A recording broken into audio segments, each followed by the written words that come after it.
Matata Ponyo-Mapong, bonjour. Bonjour. Dans l'affaire du parc agro-industriel de Bukanga-Lonzo, où l'on parle d'un détournement de 200 millions de dollars, la Cour de cassation vient de se déclarer incompétente et de renvoyer le dossier devant la Cour constitutionnelle. Pourquoi êtes-vous déçu? Ce n'est pas moi qui suis déçu, mais c'est l'ensemble de la communauté nationale et internationale qui est déçu parce que le procureur, près la Cour de cassation, avait répété ce qu'il avait dit plusieurs mois auparavant, que le Premier ministre de la RDC, en l'occurrence M. Matata, ne peut pas être jugé par le parquet près la Cour de cassation. Et la Cour de cassation était donc prête à déclarer son incompétence il y a de cela 8 mois, et donc par interférence politique, la Cour de cassation était donc obligée de renvoyer les dossiers auprès de la Cour constitutionnelle en violation de la Constitution et des lois qui régissent cette Cour. Et voilà, et donc par miracle, la Cour constitutionnelle s'est ressaisie du dossier. Je crois que tout le monde est déçu parce qu'il s'agit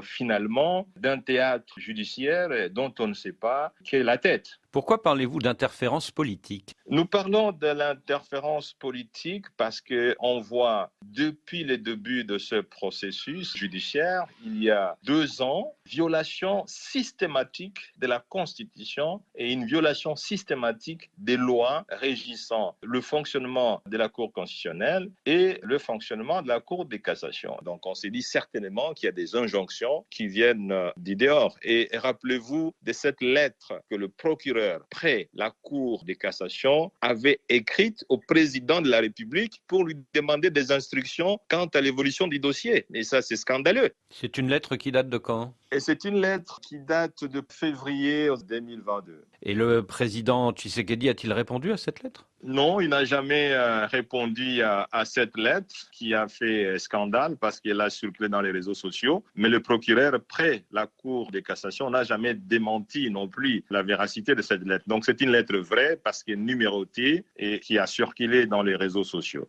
Alors, comme vous l'avez dit, il y a 18 mois, la Cour constitutionnelle avait déjà été saisie de ce dossier. À l'époque, elle avait renoncé à engager des poursuites judiciaires contre vous. Est-ce que vous craignez qu'elle change d'avis aujourd'hui? Bon, écoutez, la Constitution de la République est claire là-dessus. Le président de la République et le Premier ministre ne peuvent être jugés que quand ils sont en fonction. Et ils ne sont plus poursuivables quand ils ne sont pas en fonction. Ça, ce n'est pas moi qui l'ai dit, c'est la Constitution qui l'est dit. Et on ne peut pas se permettre, parce qu'on est cour constitutionnelle, commencer à violer la Constitution. Alors, vous dites que vous êtes protégé par la Constitution et que vous ne pouvez pas être poursuivi pour vos actes quand vous étiez Premier ministre. Et pourtant, vous êtes inquiet. Pourquoi? Non, on n'est pas inquiet comme tel. Tout simplement, nous avons l'obligation de pouvoir rappeler aux juges de la Cour constitutionnelle qu'ils ne sont pas au-dessus de la Constitution. Il n'y a aucune institution qui peut se donner le pouvoir de pouvoir être au-dessus de la Constitution. Et donc, pour nous, les dossiers est clos. Toute poursuite de ces dossiers ne serait considérée que l'acharnement politique contre un candidat président de la République. Et si demain la Cour constitutionnelle vous demande de comparaître, que ferez-vous?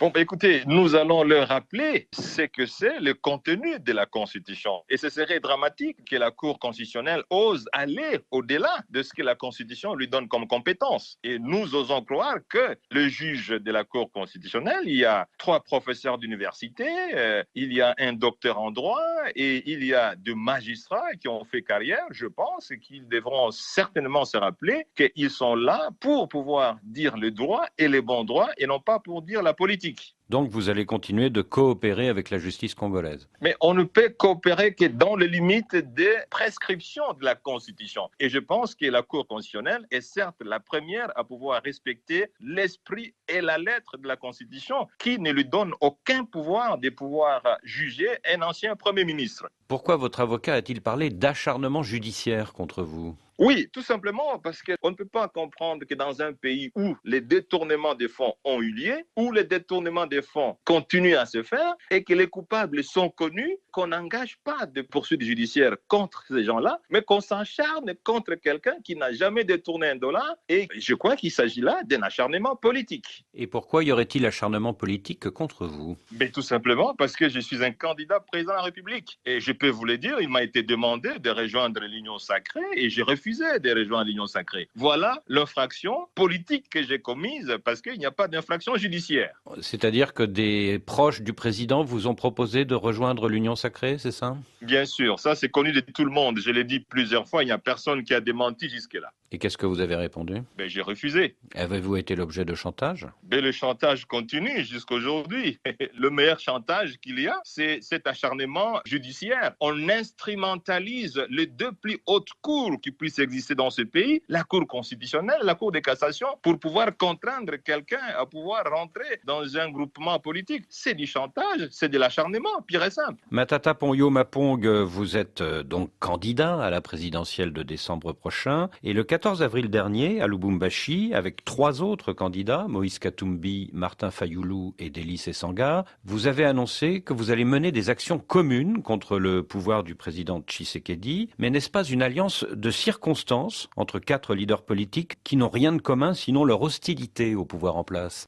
Lorsque nous savons que nous avons en face de nous un seul pouvoir qui essaye par plusieurs moyens, par plusieurs tactiques, d'étouffer les candidatures de ceux qui sont capables de véritablement challenger. Donc, il était important que nous puissions réunir notre système de communication et nous l'avons fait à Lubumbashi. Et le 13 mai, nous projetons une marche populaire à laquelle d'ailleurs la majeure partie de la population a déjà adhéré. Oui, mais une alliance 8 mois avant le scrutin, sans plateforme commune, est-ce que ce n'est pas un rafistolage de dernière minute? Je ne pense pas que ce soit un rafistolage parce qu'un voyage de 1000 km commence par un pas. Et je pense que nous avons mis un pas et non de moindre, c'est celui de pouvoir unir le système de communication pour protester contre la vie chère, pour protester contre le processus électoral chaotique et pour protester contre toute modification, petite soit-elle, de la Constitution. Et à quelle révision en particulier pensez-vous? Écoutez, vous le savez très bien, il y a une loi basée sur la congolité et ça, ce n'est pas acceptable. Alors vous avez fait cette conférence de presse commune, vous allez marcher, mais vous n'avez pas de plateforme commune. Est-ce que ce qui vous divise n'est pas plus fort que ce qui vous rassemble?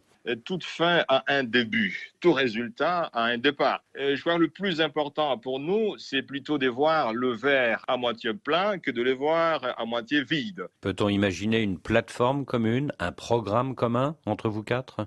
Je pense qu'il ne faut pas aller vite en besogne. Comme je vous l'ai dit, le plus important, c'est cette rencontre que nous avons eue dans le sens de la patrie. Quelle est la priorité pour vous 4? C'est la préservation de l'état des droits, c'est la préservation des conditions de vie de la population, c'est la transparence des élections pour que le processus électoral ne soit pas chaotique. C'est la patrie qui nous unit, c'est la patrie qui cimente notre système de communication. Alors en décembre prochain, à la présidentielle, il n'y aura qu'un seul tour et vous êtes déjà très nombreux dans l'opposition à vous porter candidat. Est-ce que vous n'êtes pas en train d'ouvrir un boulevard au président sortant pour sa réélection?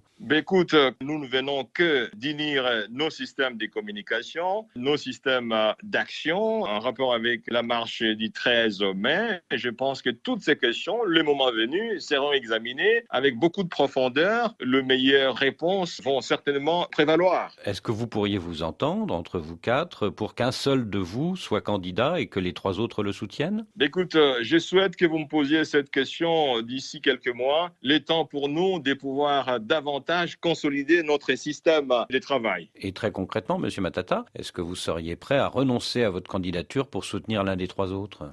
Écoutez, je n'ai rien dit pour le moment. Je vous dis que c'est une question qui n'est pas encore à l'ordre du jour, comme nous l'avons dit chacun d'entre nous. Mais lorsque la question sera posée, chacun d'entre nous devra l'examiner en tenant compte de la supériorité de la patrie. Vous qui avez été le Premier ministre de Joseph Kabila pendant près de 5 ans, pensez-vous qu'il va vers un boycott de cette présidentielle avec son mouvement FCC? Tout ce que je sais, c'est que le PPRD, le parti du président honoraire, n'est pas impliqué dans le processus électoral actuel. Maintenant, je ne sais pas faire un commentaire ou un jugement de valeur là-dessus. Et est-ce que votre espoir, c'est de récupérer les voix de Joseph Kabila? Ça, je ne sais pas vous le dire. Ça, je ne sais pas vous dire. Mais vous y pensez? On n'est pas encore à ce stade-là. Monsieur Matata Ponyo, merci. Merci beaucoup. À très bientôt.